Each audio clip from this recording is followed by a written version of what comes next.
So what's up guys, no? For today's video ay tuturuan ko kayo kung paano nyo i-start yung inyong sasakyan kung sakaling inabutan kayo ng lowbat sa daan, ano? Na lowbat yung key fob, hindi nyo mapaandar kasi wala na siyang battery. So anong gagawin natin, no? Unang-una, tanggalin nyo lang yung mechanical key para makapasok tayo sa loob ng sasakyan. Once na nakapasok ka na sa sasakyan, napakadali na para sa'yo paandarin ng sasakyan kahit na lowbat ang iyong key fob. Ang unang mo lang gagawin is hanapin kung nasaan yung ating key fob sensor.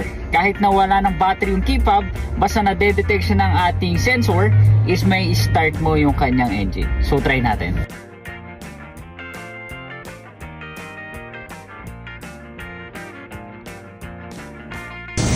So sige, itatry natin siyang i-start, no? So itatry natin siyang i-start na lowbat yung ating key fob. Sige, push start ko siya. Yan, so yan, kung mapapansin nyo, ayaw nyo mag push start, no? So ang gagawin nyo lang, no, hanapin yung ating key sensor, no? Kung mapapansin nyo, dito sa Raptor, kahit sa Wildtrak, no, same lang. Wildtrak, yan, Everest, meron din tayo nyan. Ito, kung makikita nyo, ito yung ating key sensor.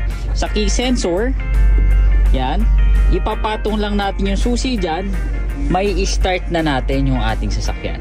Itatry natin ipatong itong key fob dito sa ating key sensor.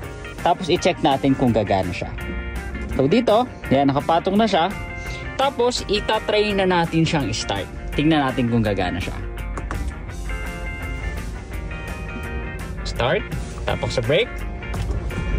Yan. So kung nakikita nyo, nag-start na yung ating engine, no? Yun lang ang gagawin nyo mga 4D. Napakalaking bagay niyan. Kung sakali, no, inabutan tayo ng lowbat ng ating key fob sa daan, yan, don't worry, pwede nyong gayahin yan or pwede nyong gawin yan para ma-start nyo yung sasakyan, no? Yan, sana marami kayo natutunan or mga 4D, no, sa maikling video na ginawa natin. Kapag may mga gusto pa kayong malaman, comment down below, no, gagawa natin ng video yan. Yun lang, kita-kits.